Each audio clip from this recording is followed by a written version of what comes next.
नमस्कार दोस्तों, आज हम बात करने वाले हैं UP triple SC PT 2021 shift 2 में जो विज्ञान के प्रश्न आए थे उनके बारे में आज हम जानेंगे और उनके सही उत्तर को देखेंगे। तो वीडियो शुरू करने से पहले अगर आपने हमारे चैनल को सब्सक्राइब नहीं किया तो उसे सब्सक्राइब कर लें और साथ ही साथ हमें कमेंट करके बताएं कि वीडियो आपको कैसे लगे। तो चलिए बढ़ते हैं पहले प्रश्न की तरफ। दोस्तों, जो पहला प्रश्न आया था उसमें पूछा गया था कि बिजली का प्रवाह सर्किट में कब होता है। पहला ऑप्शन था स्विच चालू होने पर, स्विच बंद होने पर, तीसरा है स्विच बंद या चालू होने पर, और इसमें कोई वोल्टेज नहीं होता है। देखिए, जब कोई वोल्टेज नहीं होगा तो उसमें करंट नहीं बहेगी, यानी कि ये ऑप्शन नहीं हो सकता। स्विच बंद या चालू होने पे, यहाँ पे बंद भी है और चालू भी है, तो ये भी नहीं हो सकता। हम जानते हैं कि सर्किट में इस प्रकार से एक चिन्ह बना होता है जिसको हम कुंजी या स्विच कहते हैं। तो जब ये ओपन रहता है, ओपन होने की स्थिति में क्या होता है, हमारा करंट फ्लो नहीं करता है। लेकिन जब ये बंद होता है, इसको इस तरीके से मिला देते हैं, तो ये क्या होता है कि यहाँ से करंट का प्रवाह चालू हो जाता है। इसीलिए हमें स्विच करंट को बहने के लिए क्या करना पड़ेगा, हमें स्विच को बंद होना चाहिए। तो इसका ऑप्शन बी सही है। बढ़ते हैं अगले क्वेश्चन की तरफ। तो दूसरा प्रश्न जो आया था वो ये था, प्रतिरोध की एसआई इकाई क्या है।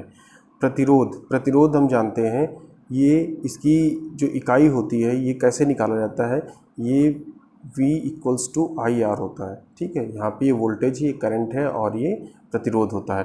तो अगर हम R का मान यहाँ से निकालें तो V/I हो जाएगा, यानी V यानी कि इसका मात्रक क्या होता है, इसका मात्रक वोल्ट होगा, और I का मात्रक क्या होगा, I का मात्रक एम्पियर होता है, यानी एम्पियर। इसी वोल्ट प्रति एम्पियर को हम क्या कहते हैं, इसको हम ओम कहते हैं, ओम।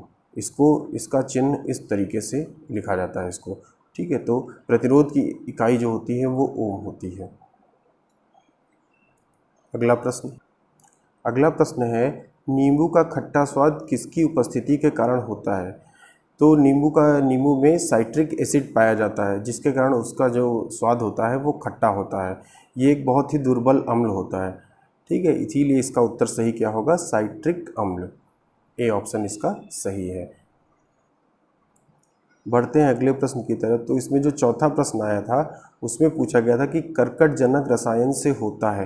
कर्कटजनक का मतलब होता है कर्क रोग। आप लोगों ने सभी ने सुना होगा कर्क रोग से मतलब होता है ये कैंसर बीमारी की तरफ इशारा करता है।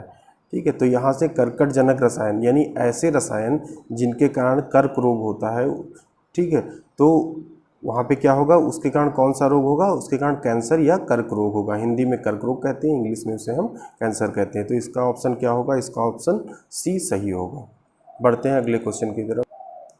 दोस्तों, जो पांचवा प्रश्न आया था उसमें पूछा गया था, त्वचा की ऊपरी सतह क्या कहलाती है। त्वचा की ऊपरी सतह जो है उसे हम एपिडर्मिस या अधिचर्म कहते हैं। तो वो एपिडर्मिस यानी कि ऑप्शन बी इसका सही होगा। अब इसमें एंडोडर्मिस क्या होता है, एंडोडर्मिस होता है ये जो पेड़ों में पाया जाता है। तो पेड़ों की जो अंतः त्वचा होती है उसको हम क्या कहते हैं, एंडोडर्मिस कहते हैं। तो इसका ऑप्शन कौन सा सही है, इसका ऑप्शन बी सही है। तो इस प्रकार आपने देखा कि इस परीक्षा में आए हुए विज्ञान के पांचों प्रश्नों के सही उत्तर। अगर आपको वीडियो पसंद आया हो तो उसे लाइक करें, सब्सक्राइब करें और कमेंट करके हमें बताएं। धन्यवाद।